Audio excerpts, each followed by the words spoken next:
The lighthouse keeper was supposed to be dead. Mara Chen pressed her binoculars harder against her eyes. Watching the impossible figure move through the beacon room of Wraith Point Light, the structure had been abandoned for 15 years. Spiral staircase condemned. Its light extinguished the night 3 people died in the rocks below. Yet someone was up there methodically cleaning the massive lens as if preparing for ships that would never come. Salt spray stung her face as she crouched behind the weathered driftwood, her camera equipment heavy in the waterproof bag slung across her shoulder. She'd driven for hours from Portland to photograph the lighthouse for her book on Maine's forgotten coastline, expecting nothing but rusted metal and broken glass. Instead, she'd found a mystery that made her investigative journalist instincts sing with anticipation. The figure disappeared from view, and Mara seized her chance. She sprinted across the rocky beach, her boots sliding on seaweed-slick stones. The lighthouse door should have been chained shut, but it stood slightly ajar, creaking in the Atlantic wind. Every rational part of her mind screamed warnings about trespassing and personal safety. She pushed the door open anyway.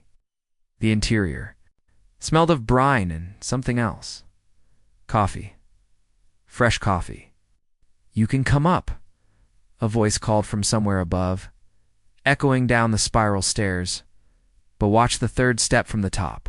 It's rotted through. Mara's heart hammered against her ribs. The voice was male, rough-edged but not unkind. She pulled out her phone to call for backup, then realized she had no signal. The lighthouse was a dead zone in more ways than one. "I'm armed," she called. Up, lying smoothly as she began climbing the iron steps. "No, you're not." The voice held a trace of amusement. "You're carrying a Nikon D850 with a 70 to 200 millimeters lens, a backup battery pack, and probably enough memory cards to document the apocalypse. You're also wearing hiking boots that cost more than most people's rent, which means you're not local." Mara paused, unnerved by the accuracy of his observations. "How do you know what camera I have?" "Same way I know you've been watching me.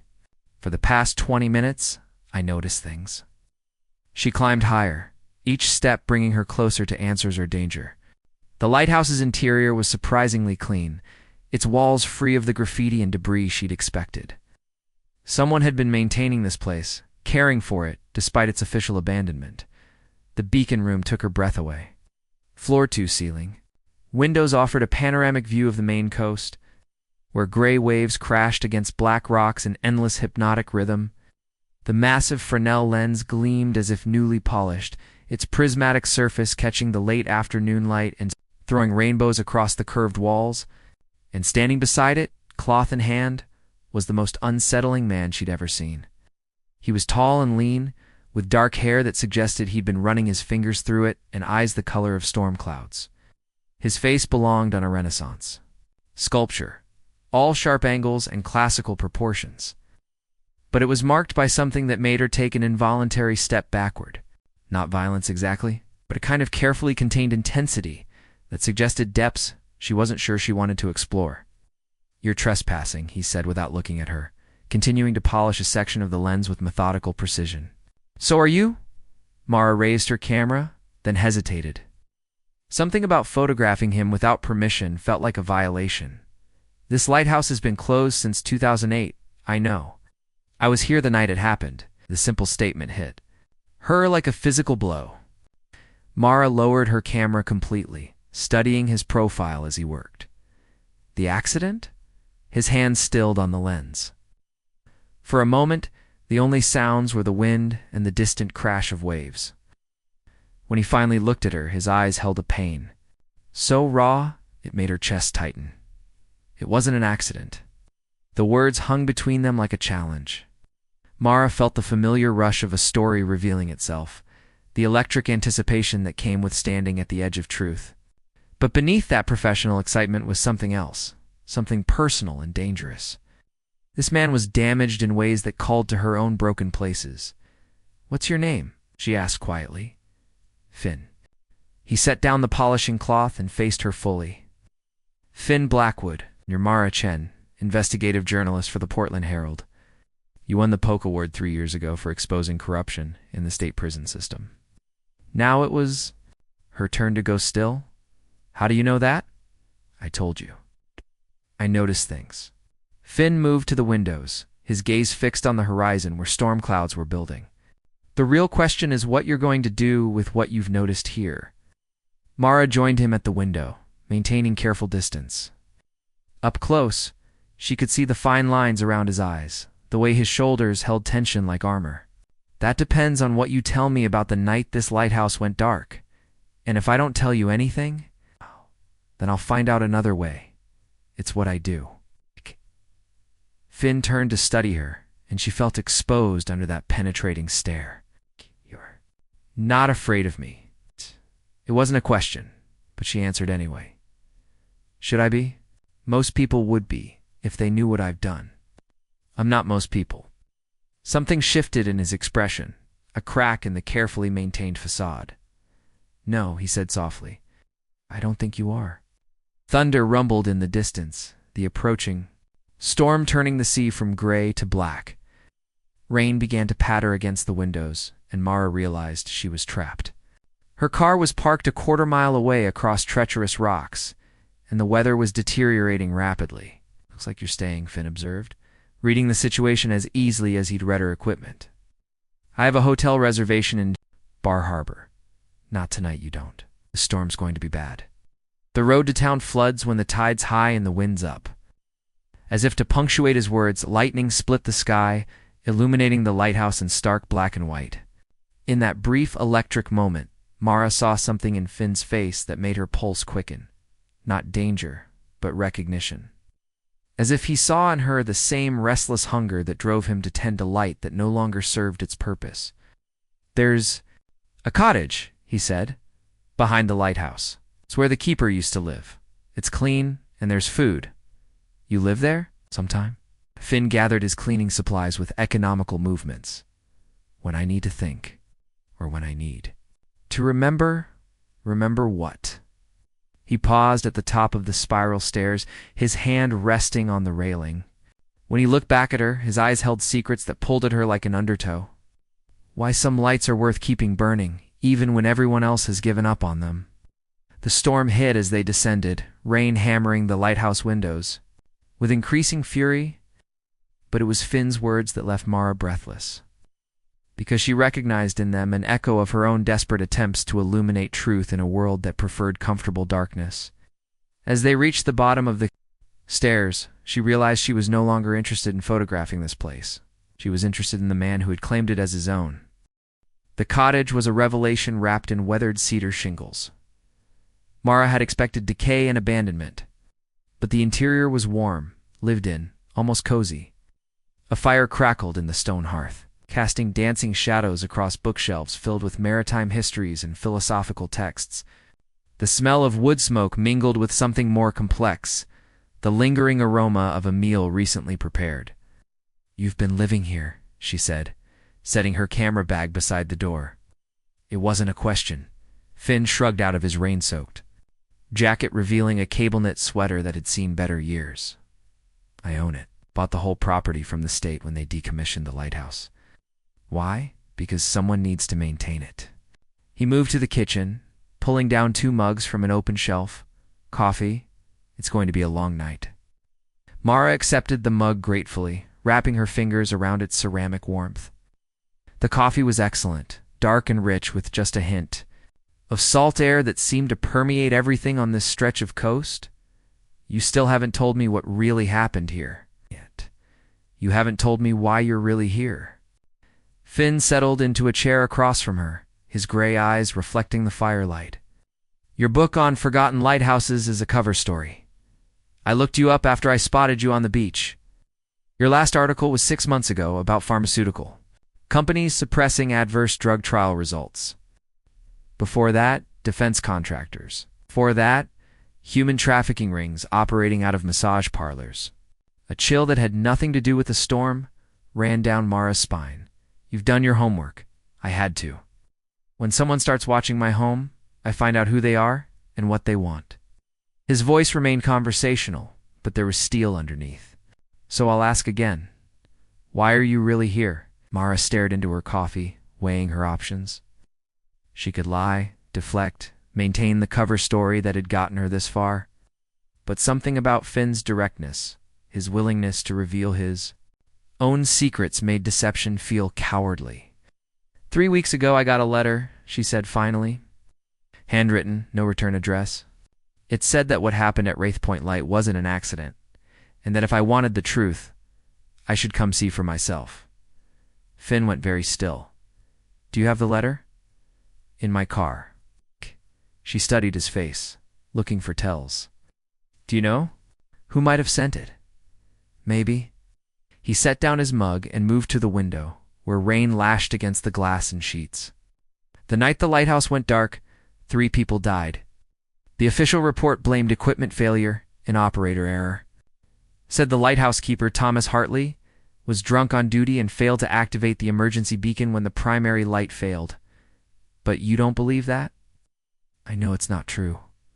Finn's reflection in the window looked haunted, because Thomas Hartley was my father. The words hit Mara like a punch to the chest. She set down her coffee with trembling hands, suddenly understanding the pain she'd seen in his eyes, the careful way he tended the lighthouse as if it were a shrine. He wasn't drunk, Finn continued. He'd been sober for 5 years, attended AA meetings in town every Tuesday and Thursday without fail. He loved this lighthouse, loved his job. He would never have compromised the safety of ships in these waters. Then what happened? Finn turned from the window, his face carved from shadows and firelight. Someone sabotaged the equipment, cut the backup power lines, disabled the radio, and made it look like system failure. My father died trying to manually operate the light, but it was too late. The Rebecca Marie hit the rocks at full speed. Mara felt the familiar electric tingle of a story unfolding, but it was tempered by something more personal. The raw grief in Finn's voice called to her own losses, her own unanswered questions about the night her brother died in a car accident that destroyed her family. Why would someone do that? Because the Rebecca Marie wasn't supposed to make it. To port, Finn returned to his chair, leaning forward with the intensity of a man who'd carried this burden alone for too long. She was carrying more than her manifest claimed. The Coast Guard investigation was rushed, cursory. Key evidence disappeared. Witnesses changed their stories or suddenly became unavailable. Corruption, all the way to the top. My father saw something new, something that made him dangerous. So they eliminated him and made it look like negligence. Mara's mind raced, connecting threads, seeing patterns. The other 2 victims? The Rebecca Marie's captain and first mate, LA. 2 people who could have testified about what the ship was really carrying. And you've been trying to prove this for 15 years. I've been living with it for 15 years. The distinction was important. She could tell there's a difference. Outside, the storm reached its crescendo, wind howling around the cottage, like something alive and angry. The lights flickered, and for a moment they sat in near darkness, the fire providing the only illumination. That's why you tend the lighthouse, Mara said softly. You're keeping his memory alive. I'm keeping the truth alive.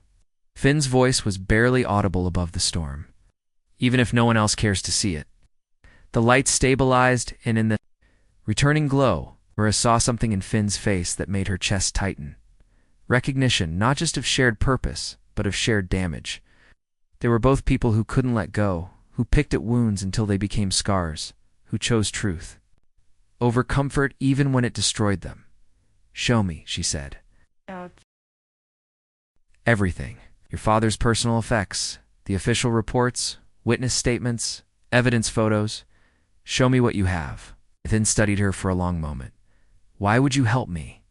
You don't even know me, because I know what it's like. To lose someone and never get answers.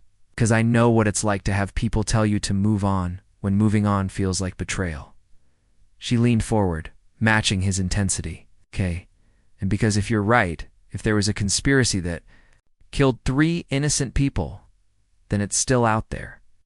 Still dangerous. Something shifted in Finn's expression, a wall cracking just enough to let light through. The evidence is upstairs. But Mara? He reached across the space between them, his fingers brushing hers. The contact was electric, charged. With more than just attraction, once you see it, you can't unsee it. Once you know what I know, you become a target too. She thought of her empty apartment in Portland, her hollow career, life built on exposing other people's secrets while carefully guarding her own. Then she thought of the pain in Finn's eyes, the way he'd maintained this lighthouse like a vigil, and the letter that had brought her here. I'm already a target, she said. Someone wanted me to find you, wanted me to hear this story. The question is why? Finn's hand tightened over hers. There's only one way to find out. They climbed the narrow stairs to the cottage's second floor, where Finn had converted a bedroom into something between an office and a shrine. The walls were covered with photographs, newspaper clippings, maritime charts, and connecting lines of red string that spoke of obsession, refined into method. But it was the man in the center photograph that made Mara catch her breath. Thomas Hartley looked exactly like his son would in 20 years, the same storm-gray eyes, the same sharp features. He stood beside the lighthouse in his keeper's uniform, pride evident in every line of his posture. He looks like you, she said. Softly, he was a good man, a better man than I am. Finn moved to a filing cabinet, withdrawing a manila folder thick with documents. This is everything I've collected. Official reports, witness statements, autopsy results, insurance claims. And this is what they don't want you to see. He handed her a second folder, this one sealed with evidence tape that had been carefully preserved. I took this from the lighthouse the night my father died, before the investigators arrived. It's his logbook from that week, and a letter he was writing to the Coast Guard about suspicious activity he'd observed. Mara opened the folder with reverent care, aware that she was crossing a line from which there might be no return. The first document was indeed a logbook, filled with Thomas Hartley's careful handwriting. The entries from the week before his death made her blood run cold. Its unscheduled vessel approaches, signal lights incorrect for identity claimed, radio chatter in unknown language, possibly Russian or Eastern European, strange chemical smell from harbor direction, reported to supervisor, request meeting with Coast Guard investigator, concerns about smuggling operation. The final entry was dated the night he died, written in an increasingly urgent hand.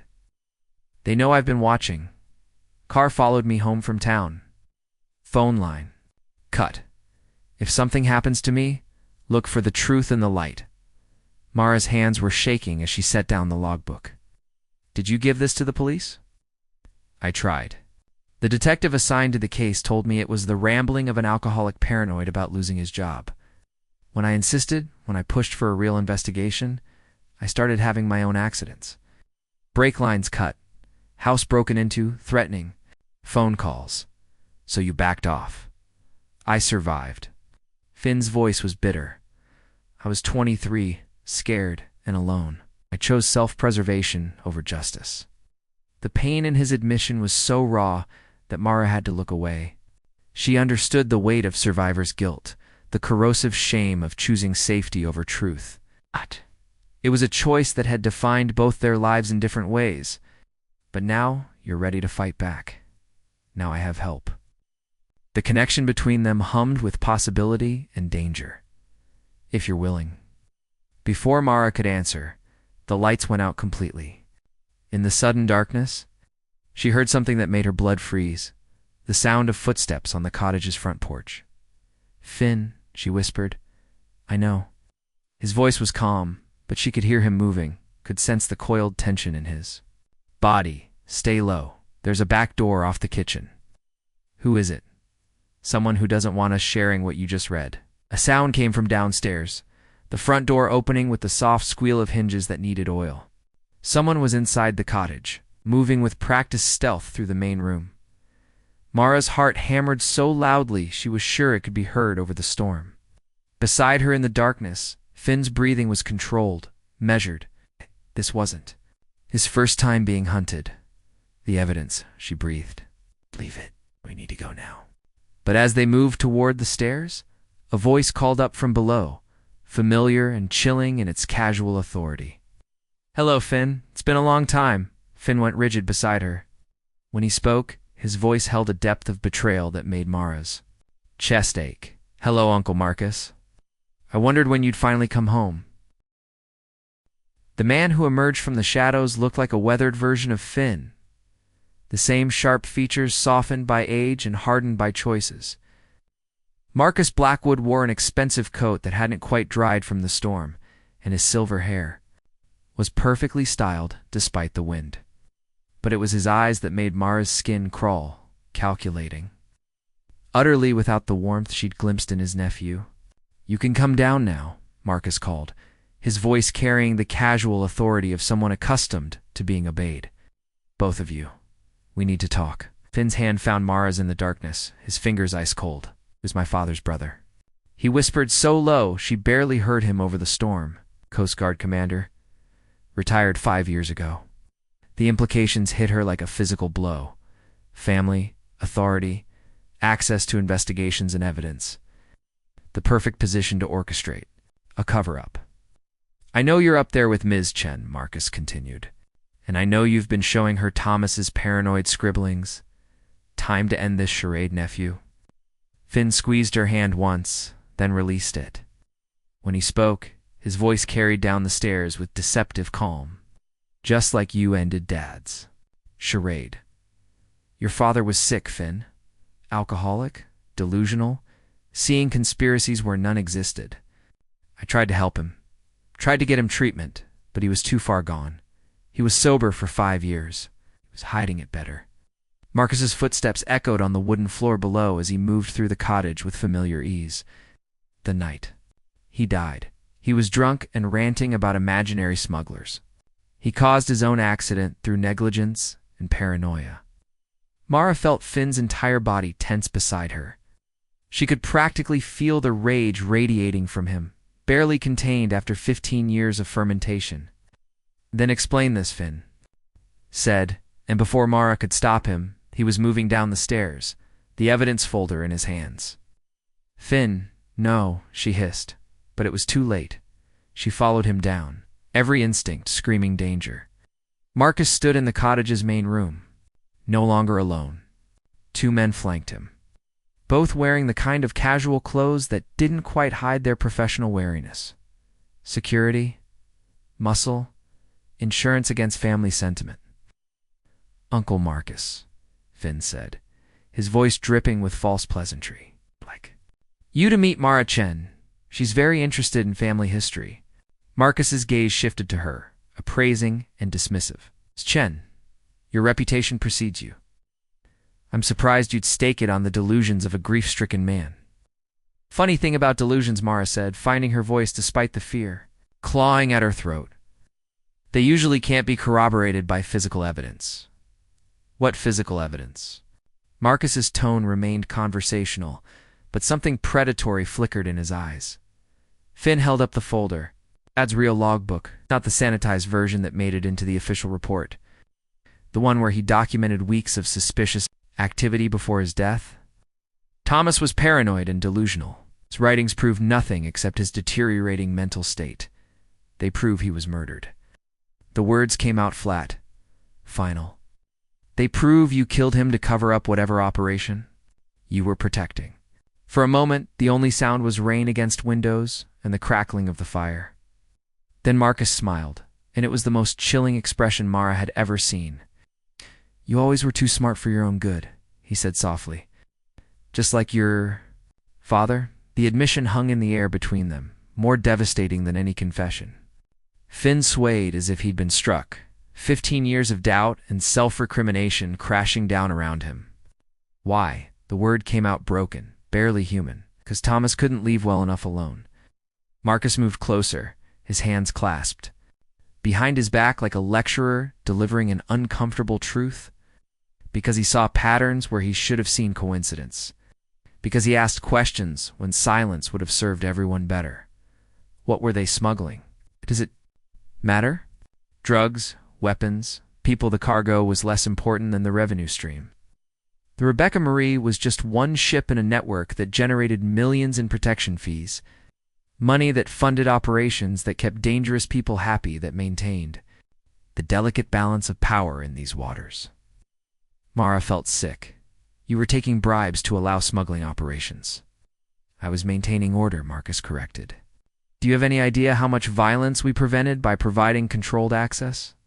How many lives were saved by keeping the truly dangerous cartels out of Maine waters, including the lives on the Rebecca Marie?" Marcus shrugged. Acceptable. Losses. They knew the risks when they chose to steal from their employers. The casual callousness of it, the way he reduced human lives to accounting entries, made Mara's vision blur with rage. Beside her, Finn had gone very still, and she recognized the quiet that preceded an explosion. You killed your own brother, Finn said, his voice barely above a whisper. I killed no one. The equipment failure was genuine. I simply ensured it happened at a convenient time. Marcus began pacing, warming to his subject like a professor, explaining a particularly elegant solution. Thomas was getting too close, making too much noise. The people I work with don't appreciate attention, so I arranged for a demonstration of what happens when lighthouse keepers fail to mind their own business. The backup power lines were cut by Thomas himself, in a drunken rage about being passed over for promotion. At least that's what the evidence suggested. You planted evidence. I protected family. Marcus stopped pacing, fixing Finn with a stare that held no warmth whatsoever. Do you think I enjoyed destroying my brother's reputation? You think it was easy to watch you suffer, knowing I could have prevented all of it? Then why didn't you? Because Thomas left me no choice. He was going to expose everything, destroy years of careful work, get a lot of good people killed, including himself. I tried to reason with him, tried to make him understand the bigger picture, but he was too righteous for his own good. The way Marcus said righteous made it sound like a disease. So you sabotaged the lighthouse and murdered 3 innocent people? I prevented a war that would have killed dozens more. Marcus's voice hardened. Sometimes good men have to make terrible choices for the greater good. And now, Mara asked, though she already knew the answer. What terrible choice are you making tonight? Marcus glanced at his companions, who shifted slightly, hands moving closer to concealed weapons. Now I clean up the mess Thomas created 15 years too late. The truth of their situation hit Mara like ice water. They weren't witnesses to a confession, they were loose ends being tied off. Marcus hadn't come here to talk. He'd come here to finish what he started the night the lighthouse went dark. The letter, she said suddenly. You sent the letter that brought me here. Needed someone with your particular skills to draw Finn out. He's been too careful, too paranoid. But put an attractive woman with a compelling story in front of him, and he becomes predictably heroic. The betrayal was so complete, so calculated, that Mara felt something break inside her chest. Everything that had happened between her and Finn, every moment of connection and understanding, had been orchestrated by the man who destroyed his family. You used me. I used your professional curiosity and emotional damage. Orphans recognize each other, don't they? I knew you'd see something in Finn that would make you want to save him. Finn stepped forward, his body coiled for violence. Don't you dare what? Tell the truth about why she's really here. Marcus's smile was razor-sharp. Did you think it was coincidence that brought her to your lighthouse, nephew? That fate delivered you the perfect woman at the perfect moment? Shut up. She's good at her job. I'll give her that. Did you feel understood, appreciated, maybe even loved? But it was all just research, wasn't it, Ms. Chen? Professional interest in a damaged man with an interesting story. That's not true, Mara said, but her voice lacked conviction. Because wasn't it true, at least partly? Hadn't she been drawn by the story first, the man second? Hadn't she calculated how to gain his trust, how to make him open up? She saw the doubt creep into Finn's eyes, saw him process the implications of her silence. The connection between them, so strong just moments before, began to fray. Nothing personal, Marcus continued, addressing her directly. But you were always going to be collateral damage. The moment you decided to dig into this story, you signed your own death warrant. And Finn? Finn is family. He'll be given a choice. Marcus turned to his nephew, his expression almost paternal. Walk away. Leave Maine. Change your name. Start over somewhere far from here? Live the life your father's obsession denied you. Or die with the truth you've carried for 15 years. The cottage fell silent except for the storm outside. Mara watched Finn's face, saw the war being fought behind his eyes. 15 years of pain and isolation against the possibility of freedom, justice against survival, truth against the chance at a normal life. When he finally spoke, his voice was steady, resolved. I choose door number 3. Before anyone could react, Finn hurled the evidence folder into the fireplace. The pages caught instantly, 15 years of careful documentation disappearing in a roar of flame. Out. At the same moment, he grabbed the poker from beside the hearth and swung it at the nearest man's knee. The cottage erupted into chaos. Marcus shouted commands as his men lunged forward. Mara dove behind the couch as furniture overturned and bodies collided. Through the mayhem, she heard Finn's voice calling her name, saw him fighting his way toward the kitchen door. But as she scrambled to follow him, strong hands seized her arms. She was hauled upright, a gun pressed to her temple, her own heartbeat thundering in her ears. Enough. Marcus's voice cut through the noise like a blade. Finn froze halfway to the door, the poker still in his hands. Blood ran from a cut above his left eye, but his gaze was fixed on Mara with desperate intensity.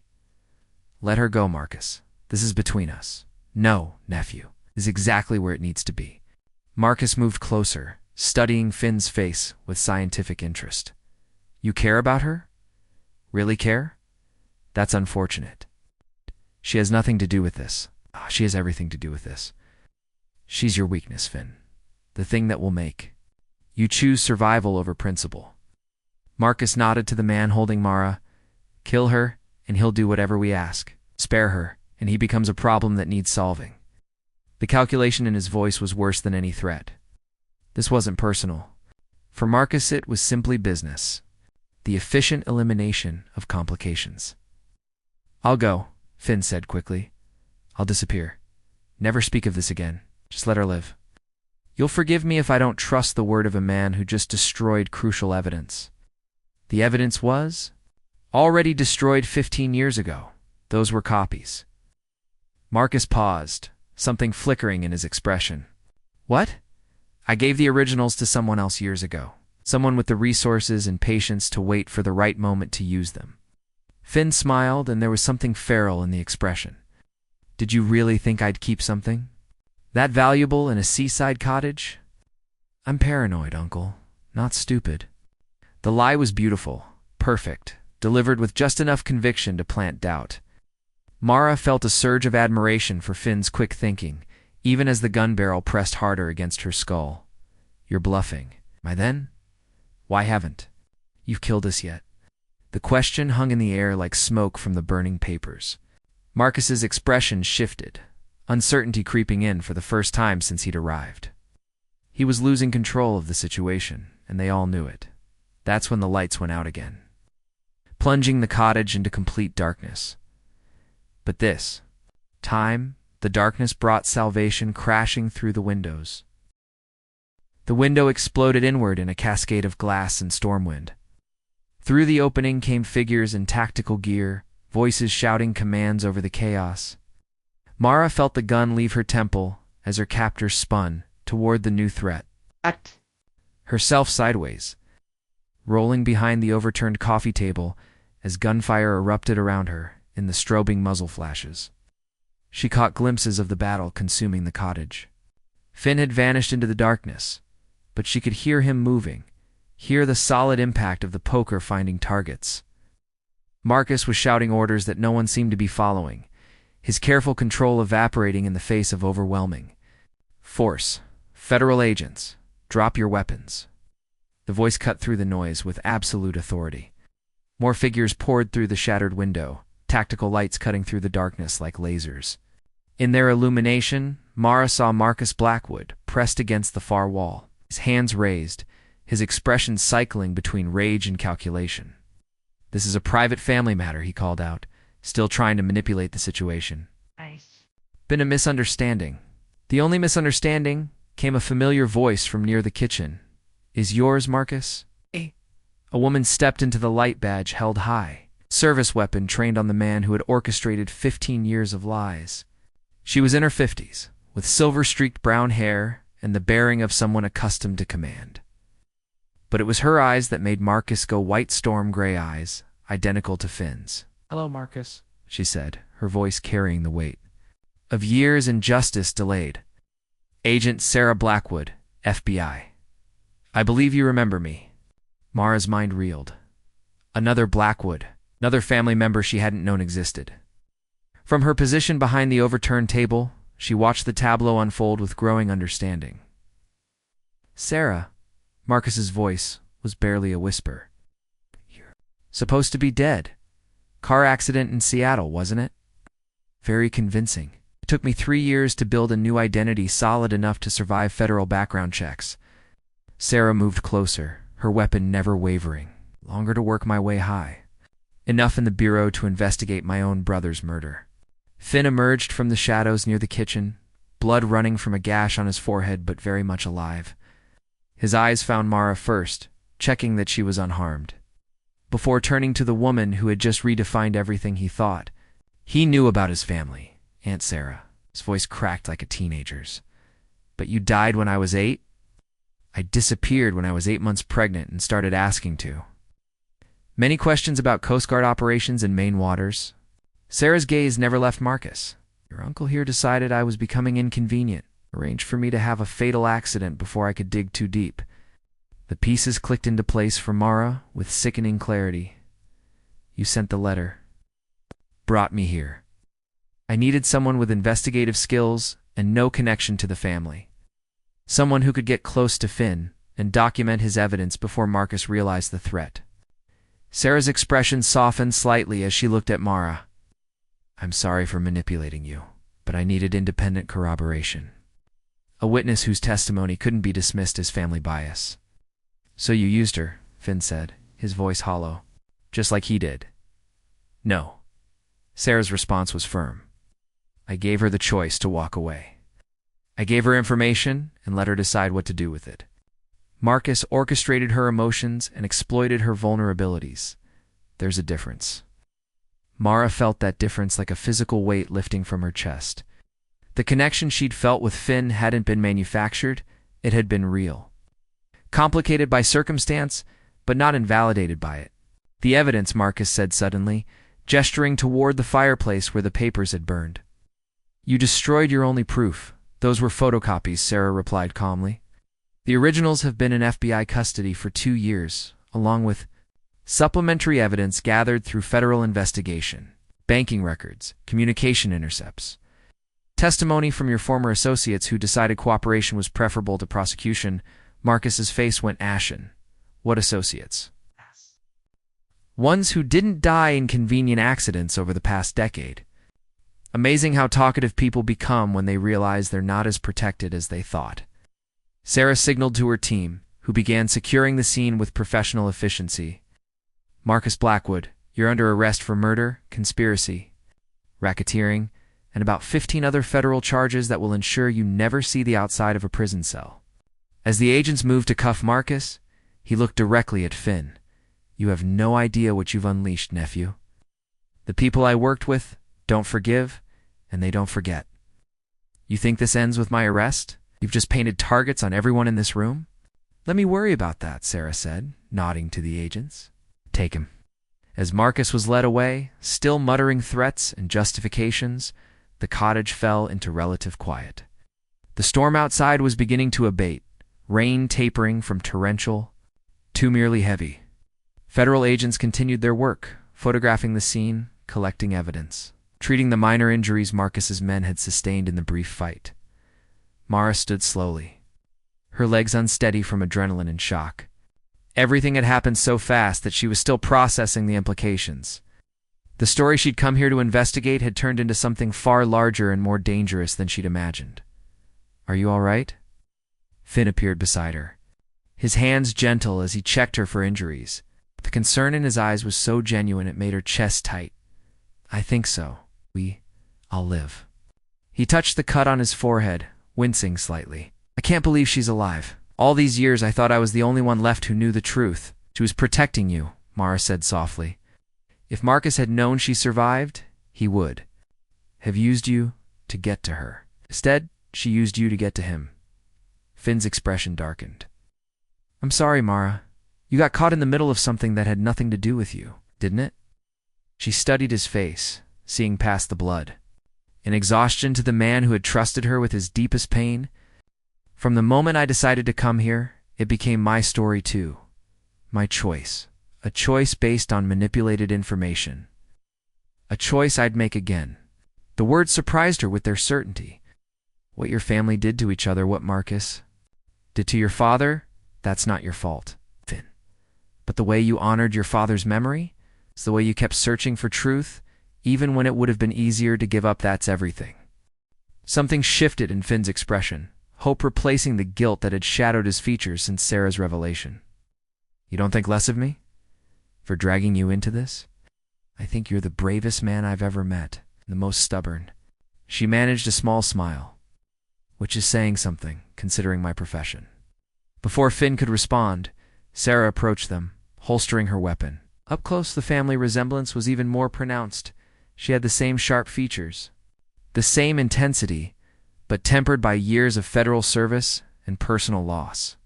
Miss Chen, she said formally, I owe you an apology and an explanation. You owe me nothing. I chose to pursue this story. You chose to pursue it based on incomplete information I provided. That makes me responsible for the danger you faced. Tonight, Sarah glanced around the cottage, taking in the overturned furniture and shattered windows. This isn't how I wanted it to end. How did you want it to end? With Marcus in custody and my family safe? With the truth finally told and justice finally served? Sarah looked at Finn with an expression that mixed love and regret.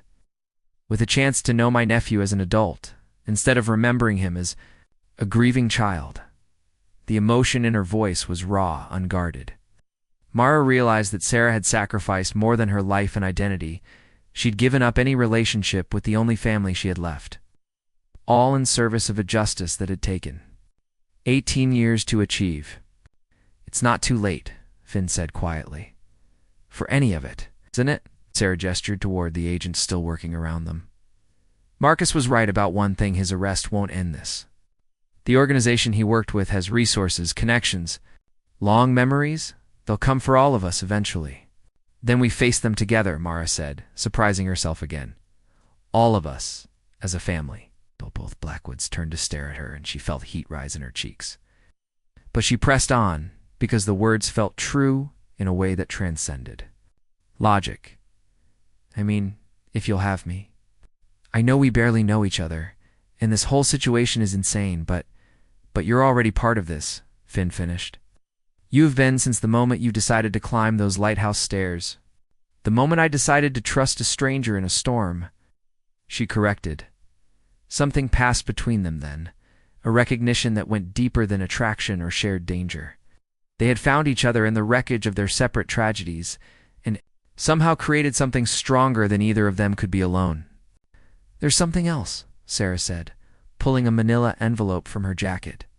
The real reason I needed you both here tonight. She opened the envelope and withdrew a photograph that made Finn intake sharply. Showed the lighthouse as it had been 15 years ago, its beam cutting through darkness to guide ships safely to harbor. But it wasn't the lighthouse that had captured their attention. It was the figure standing at its base. Thomas Hartley. It's very much alive, very much not drunk, talking intently with a man whose face was turned away from the camera. This was taken 6 hours before he died, Sarah explained, by a private investigator I hired to document Marcus's activities. The man he's talking to is Viktor Kozlov, a Russian smuggler who was supposed to be on the Rebecca Marie that night. Supposed to be? Mara leaned closer, studying the photo. He never boarded. Changed his plans at the last minute and took a different ship out of the harbor. Thomas was trying to convince him to testify about the smuggling operation to help expose Marcus's involvement, and Kozlov refused. Kozlov disappeared that night. His body washed up 3 weeks later in Nova Scotia, apparent drowning. Sarah returned the photo to its envelope. But before he died, he sent this picture in a letter to a journalist in Montreal, along with detailed records of payments made to Coast Guard officials. The implications hit Mara like a wave. Your father didn't die because he stumbled onto a conspiracy. He died because he was actively working to expose it. He was a hero, Sarah said simply, and his heroism got him killed. Finn was quiet for a long moment, processing this final revelation about his father's last days. When he finally spoke, his voice was thick with emotion. He knew he was going to die. He suspected.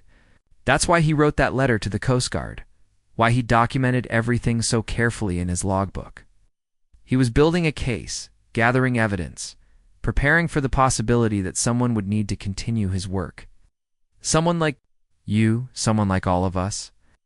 Sarah looked around the cottage, taking in the damage and the ongoing federal investigation.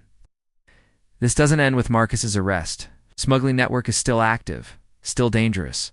But now, we have the evidence and the resources to bring it down completely. We, the FBI, has authorized a joint task force to investigate the entire organization. I'll be leading it, and I'll need a consultant with expertise in investigative journalism. She looked directly at Mara, interested. Mara felt the familiar electric tingle of a story unfolding, but this time it was different. This time, it was personal. What about Finn? Finn has his own choice to make. Sarah turned to her nephew. You can disappear, start over somewhere safe while we handle the investigation, or you can help us finish what your father started. Da-da-da. Choice hung in the air between them, weighted with 18 years of grief and the promise of justice finally served. Mara watched Finn's face, seeing the war between safety and purpose playing out behind his storm-gray eyes. When he finally spoke, his voice was steady, resolved. I'll help. But I have one condition. What? Finn looked at Mara, his expression vulnerable and hopeful. I want to restore the lighthouse, make it operational again. My father believed in guiding people safely home, and I think it's time his light started shining again. Sarah smiled, the expression transforming her entire face. I think he'd like that. As if summoned by their words, the storm outside began to break apart. Clouds parting to reveal the first stars Mara had seen since arriving at Wraith Point. Through the cottage's shattered windows, she could see the lighthouse standing tall, against the night sky dark but somehow expectant.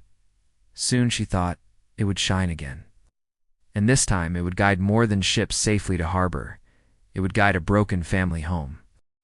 6 months later, Mara stood at the base of Wraith Point Light as the sun set over the Atlantic, painting the sky in shades of amber and rose. The lighthouse rose above her like a white sentinel, its beacon room gleaming with fresh paint and new glass. Tonight, for the first time in 15 years, the light would shine again. The restoration had taken months of careful work. Every component checked and rechecked, every wire replaced, every surface cleaned until it gleamed. But it wasn't just. The lighthouse that had been restored it was the hope it represented, the promise that some truths could survive any darkness. Nervous? Finn asked, emerging from the lighthouse with a toolbox in his hands. Oil stained his work shirt, and his hair was disheveled from hours of final preparations. But his eyes held a peace she'd never seen before. Excited, Mara corrected, adjusting the settings on her camera. Tonight wasn't just about the lighthouse, it was about the story she'd finally finished writing. The book that would honor Thomas Hartley's memory and expose the corruption that had claimed his life. The Keeper's Light, a true story of murder, conspiracy, and the man who died to illuminate the truth. The title still gave her chills. How's the book tour preparation going? Finn asked, moving to stand beside her as they watched the last of the daylight fade. Terrifying and exhilarating in equal measure. She leaned into his warmth, grateful for his steady presence. 63 cities in 12 weeks? Sarah thinks the publicity will help keep pressure on the remaining members of the smuggling network. And you think it will help prevent other families from going through what ours did? Still amazed her how easily he'd folded her into his definition of family. Not just him and Sarah, but her toothed outsider who'd stumbled into their tragedy and somehow found her place in their healing. Our family, she corrected, and felt him smile against her hair. The sound of footsteps on gravel announced Sarah's approach. She wore civilian clothes, tonight jeans, and a cable-knit sweater that made her look more like a lighthouse keeper's sister than an FBI agent. The task force had been successful beyond their wildest hopes, with over 40 arrests across 3 countries and millions in assets seized. But tonight wasn't about federal justice. Tonight was about family. Everything ready? She asked, joining them at the base of the tower. Dad would have wanted to run one more systems check, Finn said. his voice carrying fondness rather than pain when he spoke of his father. "But yes, we're ready." They climbed the spiral stairs together, their footsteps echoing in the space that had once been Thomas Hartley's domain. The beacon room was magnificent, its massive Fresnel lens perfectly aligned, its lamp housing gleaming. But it was the small additions that made Mara's throat tight with emotion. A framed photograph of Thomas Hartley in his keeper's uniform, positioned where he could watch over the light he'd died protecting. A brass plaque reading in memory of those who serve as beacons for others, guiding them safely home. And on the windowsill, a small potted lighthouse rose, Sarah's contribution, she'd explained.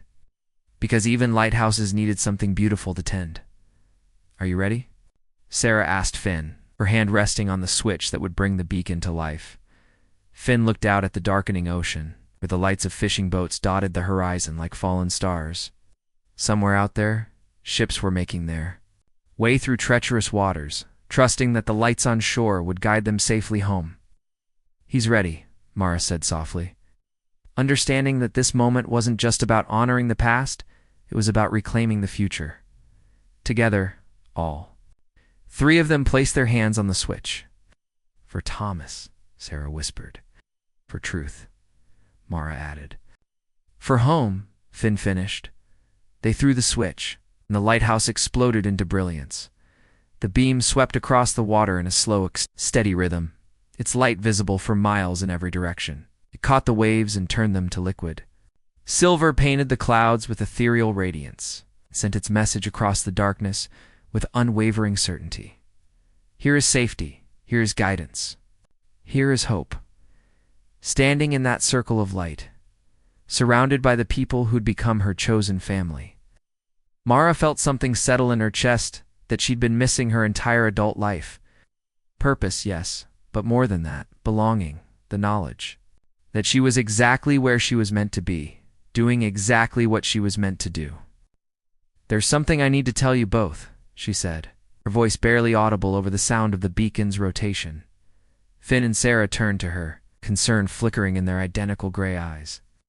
"The publisher wants to option the film rights to the book. They're talking about a major motion picture with A-list actors and a huge marketing budget." She took a deep breath. "They want to change the ending, make it more Hollywood, less complicated. Want Marcus to be purely evil. Instead of complex, want Thomas to survive somehow. Want a romance that doesn't acknowledge how trauma shapes people." "And," Sarah prompted, "and I told them no. The story doesn't belong to Hollywood, it belongs to us. To everyone who's ever lost someone to corruption and cover-ups. Everyone who's ever fought for truth against impossible odds." She looked at Finn, seeing understanding dawn in his expression. "Some stories are too important to compromise, even for money and fame." "That decision will cost you," Finn said quietly. "It will cost me a lot of money and probably some career opportunities, but keeping my integrity, it's worth more than any amount of Hollywood can offer." Sarah smiled, the expression proud and fierce. "Your father would have made the same choice, Finn. Some principles are worth more than profit." They stood in comfortable silence, watching the lighthouse beam sweep across the water in its eternal rhythm. Below them, Mara could see cars pulling into the small parking area. Local residents arriving to witness the relighting ceremony. Word had spread through the coastal communities, and people had come to see the beacon that had been dark for too long finally shine again. "Are you happy?" Finn asked suddenly, his question directed at both women, but his eyes on Mara. She considered the question seriously.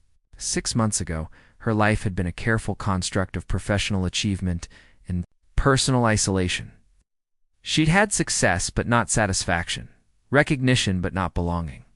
Now she had something far more valuable, a purpose that aligned with her values. Work that mattered, and people who knew her completely and chose to love her anyway. "I'm home," she said simply. The words carried weight beyond their apparent meaning. Home wasn't just a place. It was a feeling of rightness, of being known and accepted, of having people who would stand with you when darkness fell. It was the knowledge that no matter how far you traveled or how lost you became, there would always be a light to guide you back, Finn said, pulling her closer as the beacon completed another revolution. "Guess I have something to ask." You. He reached into his pocket and withdrew a small box, its velvet surface worn smooth with handling. Mara's breath caught as he dropped to one knee on the lighthouse platform, the beam of light painting everything in ethereal radiance. Mara Chen, he said, his voice steady despite the emotion shining in his eyes. 6 months ago, you stumbled into my life during the worst storm I'd ever seen. You brought light to places that had been dark for 15 years, helped me find justice for my father, and gave me back my family. Tears blurred her vision as he opened the box, revealing a ring that caught the lighthouse beam and threw it back in brilliant fragments. It was beautiful, but it was the man offering it that took her breath away. I love your stubbornness and your courage, your refusal to let injustice stand. The way you see truth, even when it's painful to acknowledge. I love that you chose us when you could have chosen safety, that you fought for strangers who became family. His voice cracked slightly. Will you marry me? You help me tend this light for the rest of our lives? The proposal was perfect, not because it was romantic, but because it was real. He wasn't offering her a fairy tale. He was offering her partnership in something meaningful. A shared purpose that would outlast passion and grow stronger with time. Yes, she whispered, then louder. Yes, absolutely yes. The ring slid onto her finger as if it had been made for her, its weight a promise of the future they would build together.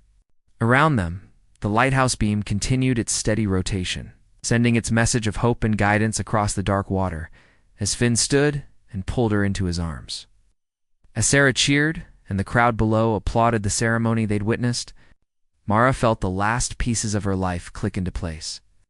She'd spent years chasing other people's stories, but this was hers. This was theirs. The lighthouse beam swept over them again, and in its light, she could see their future spreading out like the ocean itself, vast. Sometimes dangerous, but always guided by the unwavering beacon of their love and shared purpose.